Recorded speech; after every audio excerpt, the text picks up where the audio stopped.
Limited Hanan Abdul Wahab Aludibia, led by Godfred Yeboah-Dame, to bar the prosecution from being heard until it purges itself of alleged disobedience to a court order.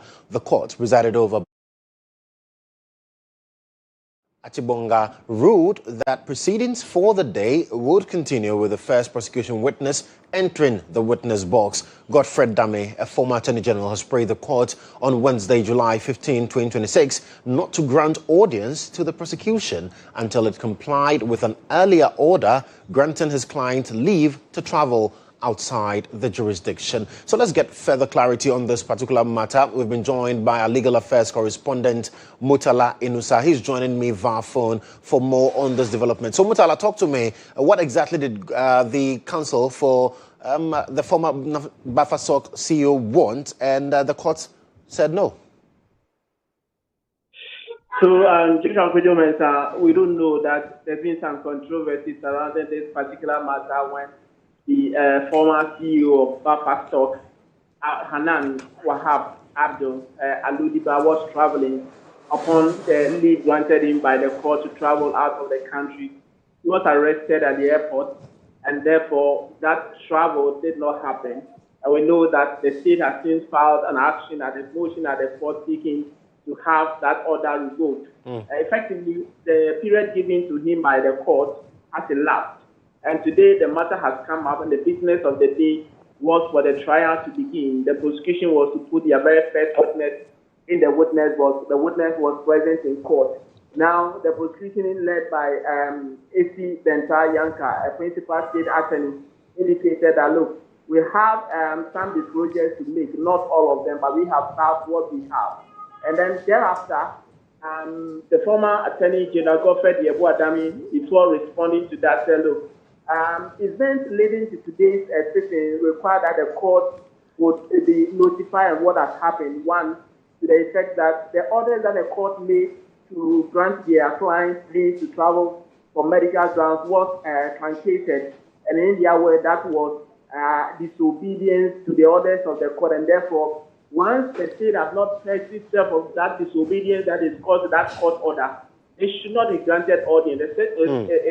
Essentially saying that today's sitting should not happen. What should happen is after the state has taken steps to purge themselves out of that disobedience, that is the only time after that the court can hear them. So today's business cannot happen until the court hears reasons why the state, as it were, did not allow their clients to travel. Right. President Yanka then responded to say that, look, there is a motion that we have filed that will be heard tomorrow, and therefore proceedings of today should continue. With the judge agreed and said that, look, today's business of the day will happen. The witness can sit in the witness box and testify. And just as Kodjo Mensah, just after that, Godfred Yeboah-Dame came in and said that yesterday we have filed a motion essentially saying that, look, they are challenging or they are urging the court to dismiss the charges that have been leveled against their client as being fatally defective, and of one that contravenes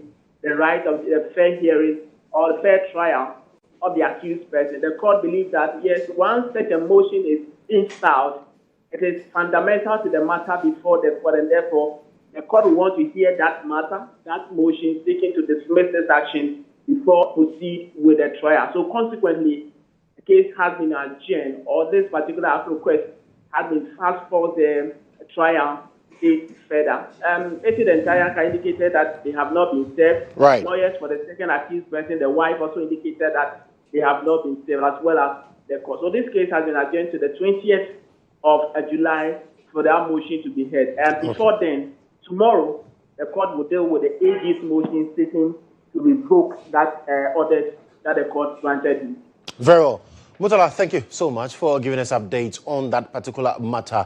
But while we are talking about the courts here in Ghana, there's quite a lot also happening elsewhere, because Frederick Kumi, popularly known as Abutrika, has been charged in the United States for allegedly masterminding a sophisticated romance fraud scheme that defrauded more than 80 elderly victims of over $8 million.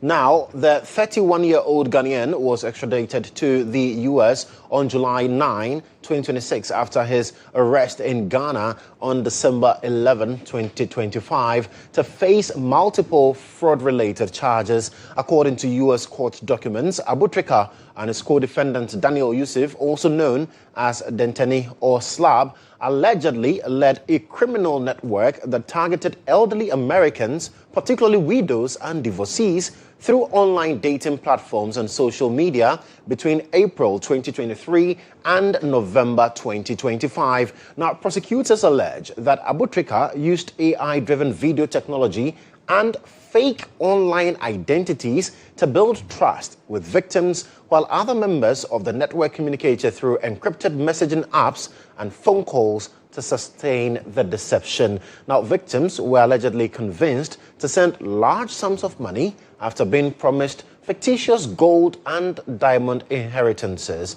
The funds were then laundered through fake businesses, bank accounts, and money mules in Ghana and the U.S. Investigators further allege that the proceeds of the fraud financed an extravagant lifestyle.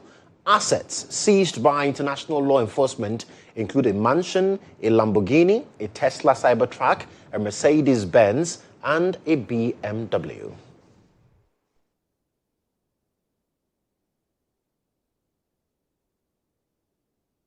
So this particular matter involving Abutrika has generated a lot of conversation, especially when we put out the flyer that also indicated that, well, his assets, including the cars and the houses and all the things that we see on social media, could also, he could lose all of that. Well, you have been talking about it, and so Nana Marquardt has been picking and sampling some of your comments on this particular one. She's joining me. Nana, what are they saying? Thank you, Joshua. We also said that he could be liable up to 20 years imprisonment.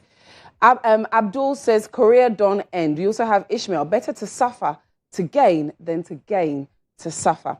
Then we have Eddie, rising faster and falling harder to zero or hard to zero is real. Then when we move on down, we have Godwin, moral lesson, you're free to choose, but you're not free from the consequences of your choice. And I think that's a life lesson. We have Prince here. Prophet Roger says he will cancel the sentence, so we can't wait. We have Bruce Snells. Sometimes some shortcuts can really be a long cut. Young Manor says the game is not fair. You enjoy life small, you go to prison for a long time. And we have here Diallo. Chop in silence, you say, nah, now look. Then we move on to Odiniho. He will go to court on the 8th of September, so what is this? Susubo says, I knew this from the beginning, but it's too late for the wife or family to move some things. He's asking, is it too late? Queen Stola says, oh, okay, good luck to him. Then we have Prosper. This is the possible sentence, but it's not something official indeed. Obviously, as this unravels, we will surely bring you more. Bright says, the rise and end of Abu, the master tricker. Asiedu says, meaning with this ill-gotten gains, if even he named anything in his wife's name, it will be taken away. I believe he's not married. I believe it's his girlfriend. That's well. We have Papa B. The U.S. attorney doesn't have any credible evidence against Abu. It's Iyoko who have coined him to implicate him. The U.S. are just acting on Iyoko's statement. The truth will out 100. Then we have Prince, who says, then this is 10 years imprisonment because he will take 10 and the state will also take 10. I wonder if he's a lawyer in the U.S. We have Princess Yedu, U.S. Don't forget, Ken Ofori-Atta is still in your country. We have Nana Konedu, bro, I advise you to mention names and get 10 years, play some of the money to them. So almost 8 years will be good for you. The future is very bright. Then our last couple of comments here. And we have Durevo Estates. The severity of the sentence will likely deter others from pursuing similar paths. And then Nana Boachi said, hey, the thing is getting serious. It's already gotten serious. He's been extradited to the US. As I said, we will surely bring you more as and when we get the information. My name is Danama Aqua. Continue to send us your messages on Instagram, Facebook, and on X. Joshua, back over to you. I'd also like to put on record that we tried to speak to Oliver Baka Vomawo, who has been following the case for Abu Trika. He's declined to comment on the matter as it stands now. But as and when we are able to get more, we'll definitely apprise you as well. But let's do some other stories looking at politics, particularly within the National Democratic Congress, because the Global Info Analytics latest polls on the impending NDC flag bearer race reveals that National Chairman Johnson Asiedu Nketia is losing some grounds as compared to other potential contenders. Now, despite maintaining his lead, the third NDC delegates tracking poll for July 2026 shows Asiedu Nketia now leads with 27%, down from 29% in April 2026. Finance Minister Dr. Kasiel Atoba Forson now on 22%, up from 19% also in April 2026. Education Minister Haruna Idrisu saw the biggest drop of support, declining from 11% to 6%. Professor Jade Nano Pukwajuman, the Vice President, also declined from 8% to 7%, while Julius Debra, the Chief of Staff, declined from 8% to 5%.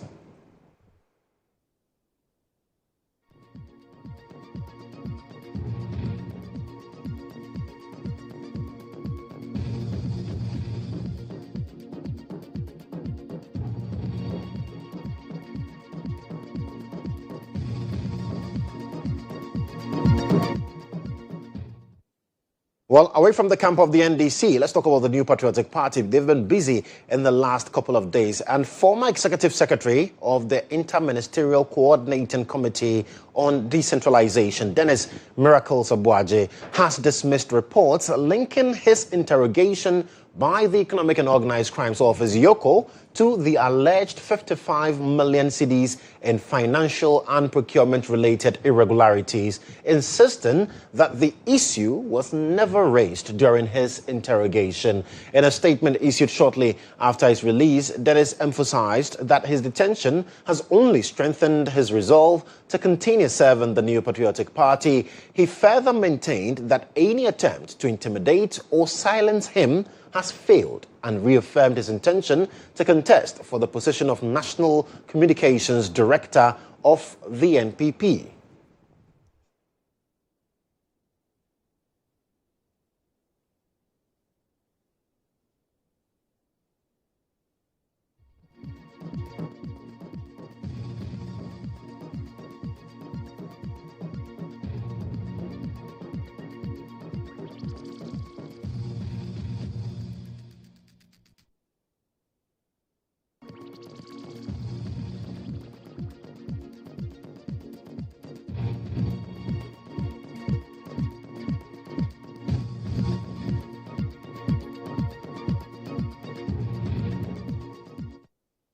Well, still on this subject, a special aide to Dr. Mahmoud Baumia and a lecturer at the University of Professional Studies, Accra, UPSA, Ellen Amadeku, says the arrest of Miracles was a tactic by the National Democratic Congress, the NDC, to divert attention from their failures and ongoing pressures. Now, speaking to Lily Mohammed on GH Today, she cited the ongoing perennial flooding problem and failure of the Nkokonketenkete initiative as some of the issues the government is trying to divert attention from.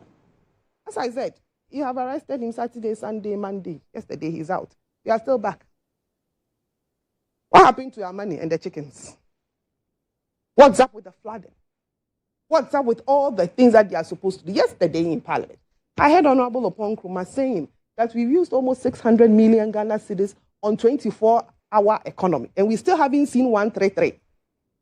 That is the promise you people gave. One job, one person, 3 shifts.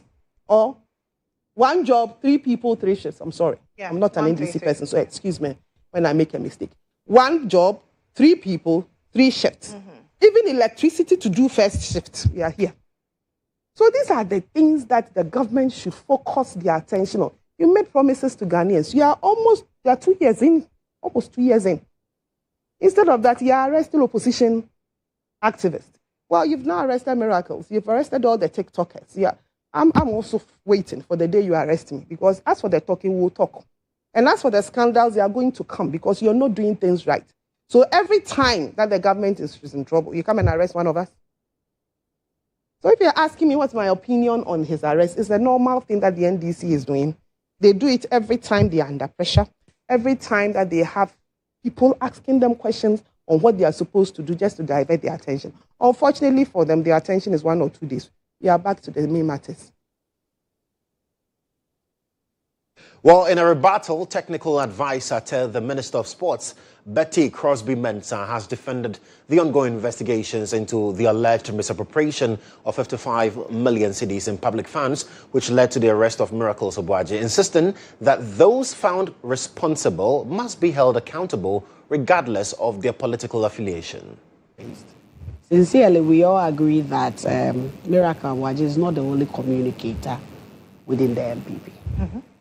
They have a lot more, and I don't think all of them, government machineries have gone after all of them simply because they said one thing or the other. He was given a responsibility to manage government or public resources, of which, for some reason or the other, they feel that there has been some misappropriation, irregularities through, I think, procurement and what have you. And so the system felt it got it right. I think not too long ago, we're all in this country when the government of the day came out with the oral. And we had a lot of our MPP communicators coming out to say, oh, oral tones you. Still tones you. But it's still in water. When it comes to issues of investigation, it doesn't take a day. It's a process. And currently, there's very same people who felt that oral tones you, oral is not doing its work. Today are coming back to politicize the very issues that Ghanaians felt that, and I believe strongly that on the back of some of these corrupt practices, corrupt issues, that the Ghanaians decided to vote the MPP out. And so today, if the NDC is in government, the very same issues that we raise against the MPP, if we are not able to throw lights on it, we are not able to bring these same people to book and hold the law against them, then what have we done? Well, let me take you to the eastern region because threats of onion shortage looms as onion farmers in the Fantiakwa North constituency of the eastern region have raised concerns over the poor state of roads, which they say is affecting transport of their harvest to markets. Well, with harvesting expected to begin around August 15, which is a month from now, the farmers are appealing to the government to urgently fix the roads, warning that delays could lead to post-harvest losses, disrupt supply, and drive up onion prices. Kwabla Opong is a member of the Association of Onion Farmers in the area. He's joined me via phone, and for the purposes of this conversation, we would be speaking in Chi. I'll definitely tell you what that means in English. Kwabla, thank you so much for joining me. Enti, we say mo kwano nye, and intina mo border say the beya buying eba beya mo kwano. Na mo kwano dabe na esa. Kwano die, kobe se, mfiebe manim do die. Kwano enye na fi we die. Besa bosome mienu ntawe die. Eni aya west kura kwano ka nko kama. Ye ekwafo ayewo isiro die Fantiakwa no. Aya ya do je na je ne no aba. They say je na ba the street go for to ni bia. Wata kwano nye go de faka emma. Na emiaman friend. Enontina yes aban say. And when we are almost a free, so this is so emperor quarters quan almost a mine. Yes, I am your money now at the room. As one fire, you know. Yeah, warning. Bank and a wire, when we do rubber on a wire, the same agma. Right. If you are a scam, I'm a agman, and so one about a quantity on the 20 year man. Nti mesha kwai na ye hwe ye TV so kwan a yangu so na yenim se akwan se a ewo mompotem no usually district road improvement program drip omodi machines efa so se de be ya mbetumi eyusu akwan no na assembly no modi we akoto omonim na den omo so ka kire mo assembly ne bia one you know di ho enkomo na se kwe ma fan ma kwa buku appointment se ka yoko disiwo ne na kwako aka na se ma chi so ndo bo na so afon kra no e so pay diesel kra and carry diesel ya so pay diesel no try kwa na me abeton ye niema na especially na diesel kwa ne hia na duba ko for diesel ko fa offer diesel fa ne ko hia na ya ka problem na family ko ni sky ya getwo na ye di akakwa ne tmaton ye niema e di ho akire ya hwia enyi enti wo say moye GHOne farming, I think quite you're right. Mu area mo ho na mo ka say you have about a month to harvest. Na say anye akwan na ekọ mo farms na it will be trouble. Paint a picture for me said there the besi say yentumi anye kwan na den e besi.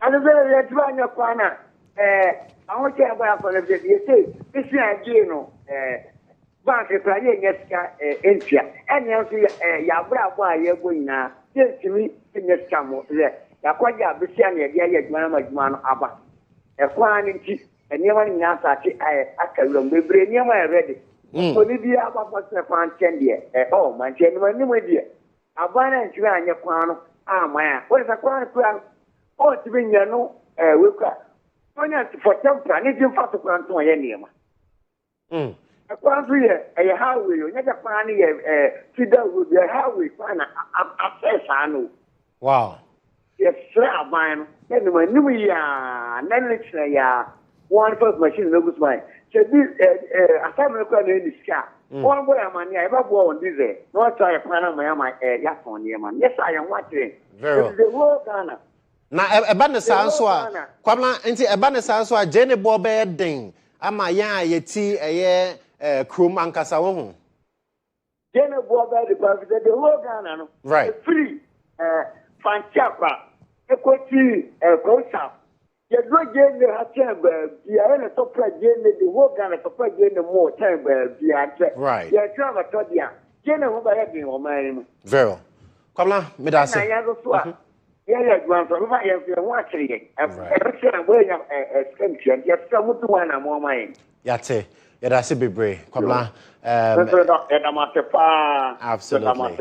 Well, that was a test of my chi, but we thank God that it is over. But Kwabla ostensibly is telling us that the situation is really dire. Yes, indeed, that road has been in bad condition, but it has been also aggravated by the recent floods and rains, and so it's become very unmutterable. And they say they've also made appeals to the assembly to be able to get the drip machines to get work on the roads done. But unfortunately, their calls to the DCE have gone unanswered. Now, they as farmers are willing to even buy diesel to fuel the drip machines for them to be used on the roads. Unfortunately, their calls have not been answered by the DCE for the Fantiakwa North area. And they say that, well, they are into onion farming and they supply onions to the entire country. Now, if this situation persists and nothing is done about the state of their roads, what we are going to witness would be a drastic spike in the price of onions. And they would also have to suffer because they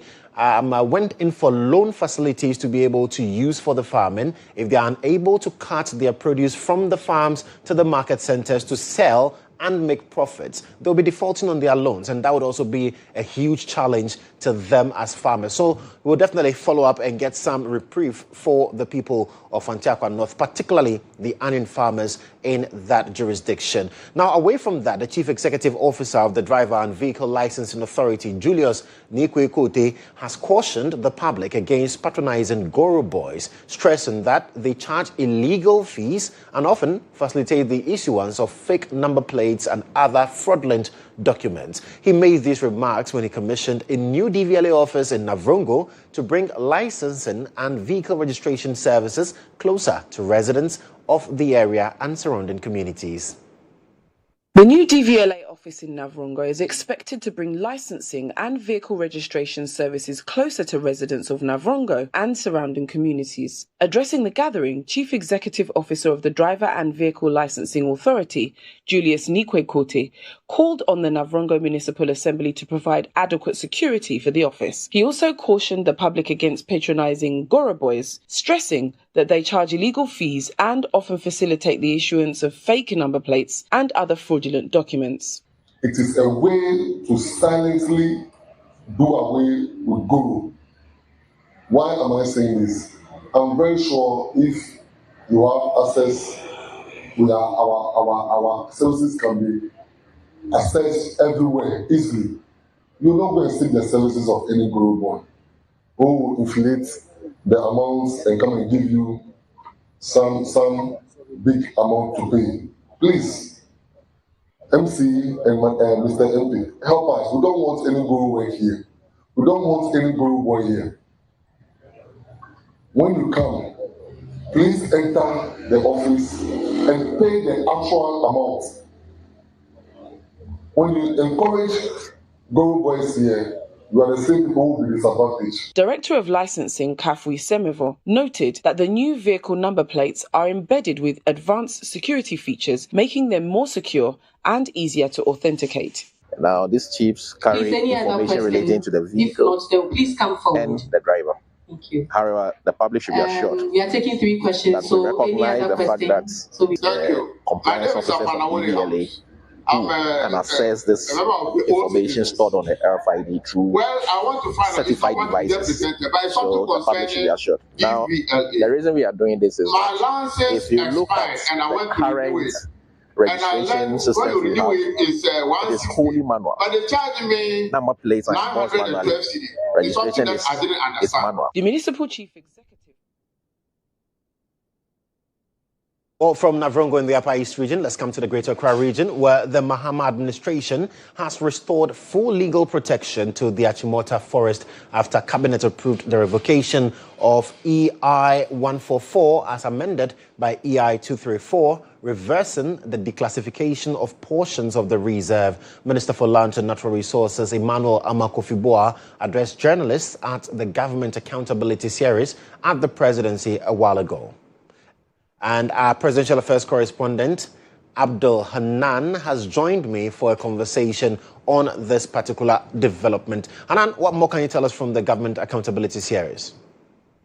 Well, Kodjo Mensah, today's address by the Lands Minister happens to be the media report presentation to the public, where he gave an overview of what the ministry has been up to over the last 6 months of the year 2026. And one of the foremost topics has to do with the protection of forest reserves. And of course, about 3 years ago, the Achimota forest came into question of how some people have been allocated lands in the forest reserve, impeding ecological integrity of Ghana's forest landscape. And then Cabinet on the 24th of June actually took a decision to restore the Achimota forest as a protected area to ensure that there's no form of encroachment by private developers and there's no form of encroachment that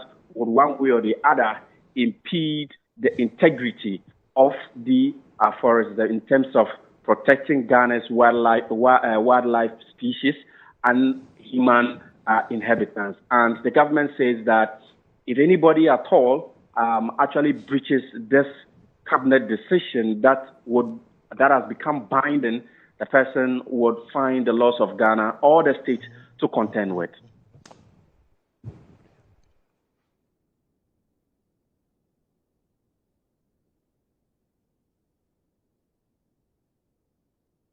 Very well, Abdul Hanan Adam, thank you so much for bringing us that update, and I will definitely bring you more from that particular accountability series in our subsequent bulletins. Now, a 34-year-old lecturer, Ntade Eric Blankson, has been found dead under suspected violent circumstances linked to armed robbery at Mamikrobo in the Front Plains South District of the Eastern Region.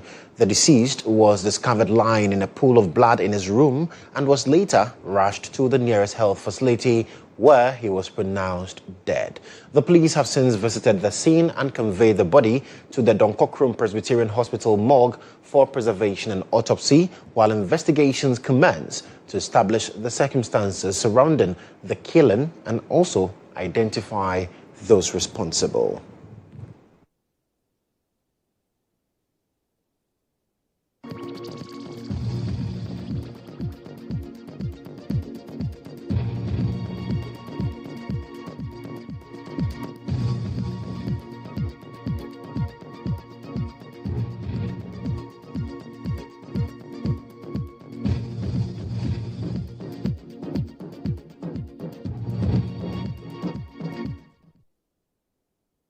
Well, you're still watching news from here on GHOne television with me, Joshua Kodjo Mensah. Let's bring you the latest in the world of business. The Business Brief is brought to you by GHOne, passion for technology.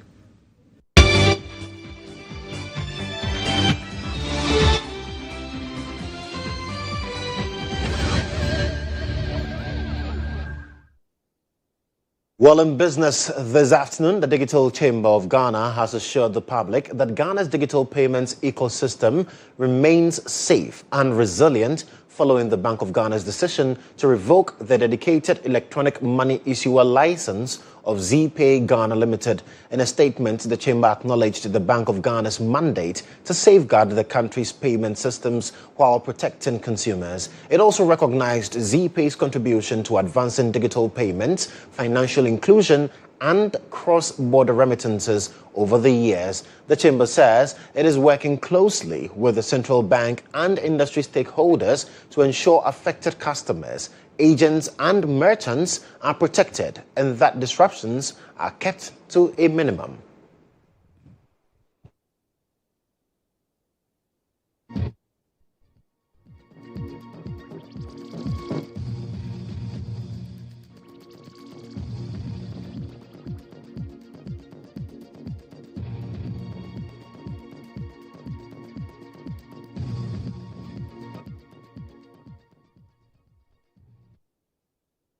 Well, the Minister for Food and Agriculture, Eric Opoku, has disclosed that Ghana has recorded food inflation below 4% for the first time in the country's history. He described the achievement as a major milestone that, if sustained, could help reduce poverty, strengthen food security, and create jobs across the country. There is a positive relationship between food prices and the number of Ghanaians in the poverty bracket. When food prices go up, you have to spend a sizable percentage of your income to be able to buy food for survival. And when food prices come down, you make a lot of savings for other important projects. And so, having recorded food inflation below 4%, something that has never happened in the history of our country. You can check the records. We have to be proud of that. And we have to work assiduously to sustain that, because that is what can lead to life-changing situations, deliver benefits, and ensure that Ghana attains food sufficiency, food security, and create jobs for our people. Now, the Chamber of Oil Marketing Companies, COMAC, is projecting an increase in fuel prices for the second pricing window of July 2026, citing rising international petroleum products prices, renewed geopolitical tensions, and a slight depreciation of Ghana cedi. According to COMAC's latest pricing outlook, petrol prices are expected to increase between 3.79 pesos or 3.79% and 5.31%, while diesel is projected to rise by 5.64 to 7.50%. LPG prices are also expected to edge up by 1.10 to 1.30%. COMAC says the expected increases are driven by renewed tensions in the Middle East, particularly around the Strait of Hormuz, which have pushed global oil prices higher and also raised concerns over supply disruptions. The chamber also notes that the Ghana cedi depreciated slightly against the US dollar during the pricing window. Meanwhile, COMAC indicates that the government's temporary intervention to cushion consumers against fuel price increases was fully withdrawn on June 16, 2026, meaning pump prices now reflect prevailing international market conditions.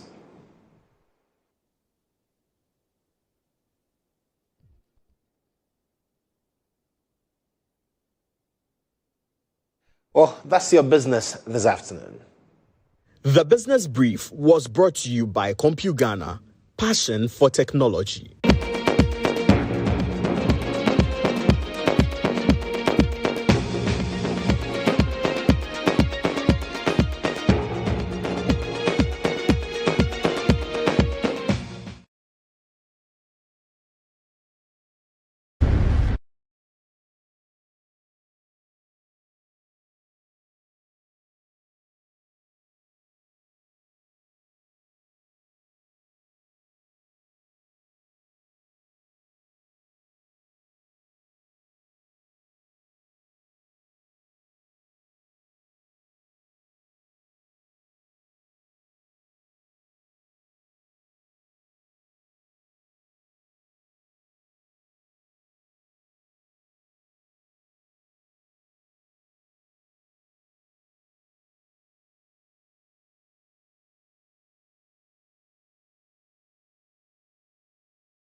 Well, thank you so much for staying on with us here on Newsroom on GHOne Television with me, Joshua Kodjo Mensah. Let me take you to South Africa because Ghana's High Commissioner to South Africa, Benjamin Kwashi, has announced the government will on July 25, 2026, begin final evacuation of 900 Ghanaians from South Africa following the registration of close to 900 citizens who have voluntarily expressed interest in returning home.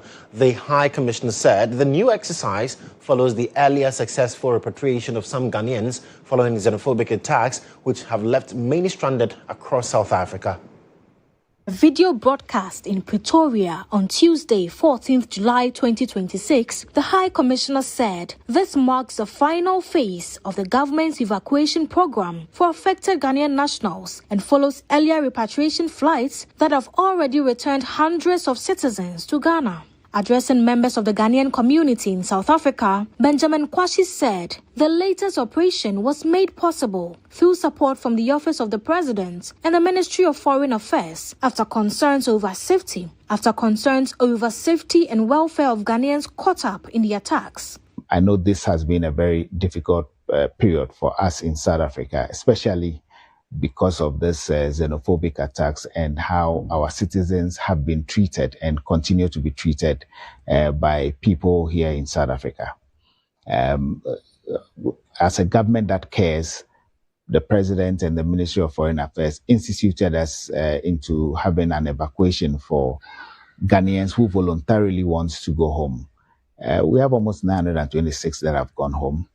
I'm here to announce that the ministry has provided through the Office of the President support for us to be able to also do another repatriation of close to 900 Ghanaians who are voluntarily giving their names here in South Africa that they want to go. The High Commissioner added that once the final batch of about 900 people have been repatriated, the mass evacuation exercise will officially end, with any future requests for assistance to return home being handled individually through Ghana's consular services. Now, the minority in Parliament has described last week's two-day national cleanup exercise as not enough to address perennial flooding in the country. The cleanup exercise was announced after devastating flooding, which claimed lives of at least 35 people and displaced well over 38,000 of them. President John Mahama announced a two-day cleanup exercise across the country. But speaking on the floor of Parliament, Minority Leader Alexander Kwabena Afanyumakin accused the president of failing to declare days of national mourning to commiserate with the bereaved families. Mr. Speaker, I submit that it is not enough to declare 2 days for the purpose of cleanup. The cleanup exercise is not a solution. The solution is a well thought out policy on sanitation. That is what we need as a country. And it is becoming too late in the day. Any government determined to solve a problem the magnitude of which we saw would, without delay, announce a national policy on sanitation. Enough of the knee-jerk posture, the ad hoc measures. Mr. Speaker, we don't need them. Thousands lost property. Many poor people lost their property. Many poor people lost their business. We need the government to rise to the occasion and address the nation on this matter. Well, Director of the Wage Leprosarium, Father Andrew Campbell, says recurring attacks and robbery incidents at McCarthy Hill are endangering lives, particularly at night. He warns that insecurity in the area is worsening as work on a community security post has stalled due to lack of funding. Father Campbell is therefore appealing to the government and residents to support completion of the project to help restore safety in the community. Here is Angela Koku's report. McCarthy Hill was once regarded as a calm and peaceful community with little fear of crime. But that sense of security, according to residents, is gradually fading amid increasing reports of robberies and violent attacks. Some residents claim victims are often threatened or attacked when they resist demands from robbers. Amid growing concern The founder of the Lepers Aid Committee and caretaker of the Weja Leprosarium, Father Andrew Campbell, says delays in completing the abandoned security posts are worsening the situation and leaving residents vulnerable. The roads around here at night time are very dangerous, extremely dangerous. I wouldn't walk alone on any of the roads here. So many stories of people being attacked and being robbed of their phones and their money. It's not safe to walk on this road here at all. It's not safe at all. We need more help. We need more help from the neighbours. The neighbours have to give more assistance and more help, more financial and because it's for everybody. We need the government to come in also and help us finish this building so that we'll be able to secure ourselves and feel safe at night time. Residents who spoke to the news team also expressed fear over the rising insecurity and called for urgent intervention.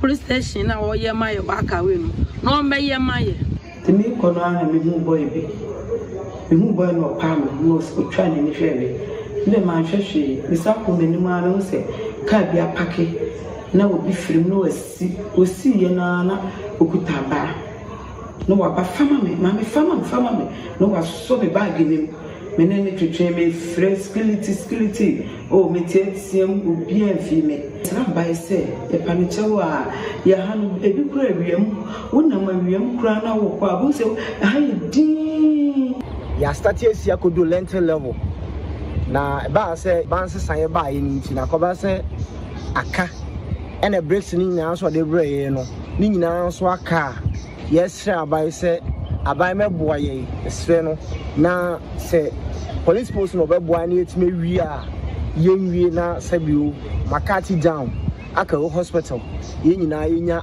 hoto sane ade sredi a de to abayanim. Crime continues to be a growing concern at Makati Hill, and residents say they can no longer afford to wait. For them, the completion of the abandoned police post is not just a development project, but a critical step towards improving security and protecting lives and property. Reporting for GHOne and Star FM, I am Angela Koko. Well, from McCarthy Hill, let me take you to Medina because the Member of Parliament for the area, Dr. Francis Xavier Susu, has issued a strong warning to the contractor working on the Mensah Damfa Amrahia Road project, threatening to seek the termination of the contract over what he describes as unacceptable delays. The MP expressed frustration over the slow pace of work, insisting that communities along the corridor have waited long enough for the reconstruction of the road. He says if work does not immediately begin on the neglected Mensah Otinibi stretch, he will petition the Minister for Roads and Highways to hand the project to a more competent contractor. Opposition, I led demonstration on this road, right from this junction all the way to Mensah. That became a very controversial matter. In fact, I stood for trial until whenever the case was struck out from that court because they didn't get any evidence to prosecute me. So as soon as we came to power, it was one of the things that I started working and lobbying for. And I came for this surprise visit to see how the road is doing. And to my amazement, from Mensah all the way to the end of Otilibi, which is the area that we demonstrated for, nothing has been done there. I mean, I want to use a platform to honestly state this fact. If the contractor will not construct the road, then we will make sure that he loses this contract. Because whatever I will do to ensure that, the road minister takes away this contract from this contractor, I will do. It looks like a 419 arrangement that this contractor wants to do with us, and we cannot take it. For me, I'm completely frustrated, and I'm so angered at what I'm seeing right here. I remember that in the past, that was exactly what was happening. People will say that they have a capacity to go and construct the road. They give them the road contract, and they never do it. So for 8 years, the MPP could not construct this road because they have people who they give the contract to who said they had the capacity, and yet they didn't have the capacity. And it seems the same thing is repeating itself, and that one we can't take it. That if I have to make an official statement on the floor of Parliament, I have to file a parliamentary question to the minister, whatever I need to do to ensure that this contractor does the right thing by constructing this road. That's what I'm going to do, but we cannot take it. Well, Ghana is out of the World Cup, but there's still more action happening, and so let's bring you sports.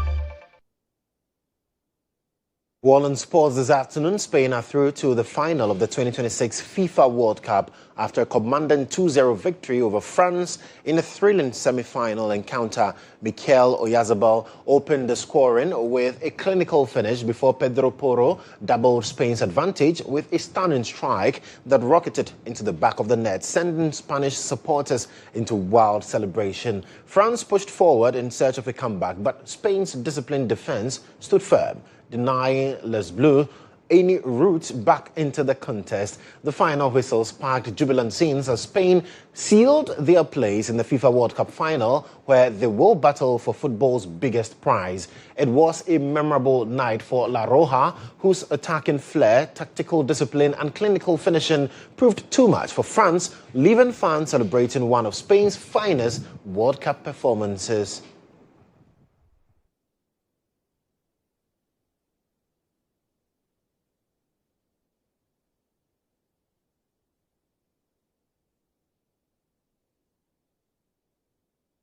Right, so Spain is through to the finals, and today we'll be witnessing action between the English team and then the Argentines. Well, I'm supporting England to beat Argentina and send Messi to go look for the 3rd or 4th place. But then let's bring you the latest on the foreign front.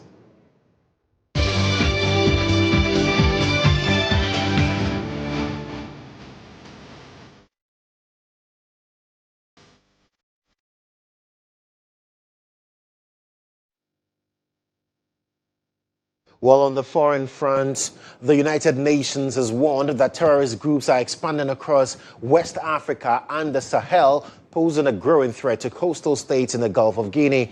Briefing the UN Security Council, Special Representative Leonardo Santos Simeo said armed groups are using drones, advanced communications and cryptocurrencies to strengthen their operations. He also highlighted growing links between terrorism and drug trafficking alongside worsening humanitarian conditions. Burkina Faso reaffirmed the Alliance of Sahel states' commitment to peace and regional dialogue. The UN says lasting stability will require stronger regional cooperation, sustained international support and investment to address both insecurity and its root causes.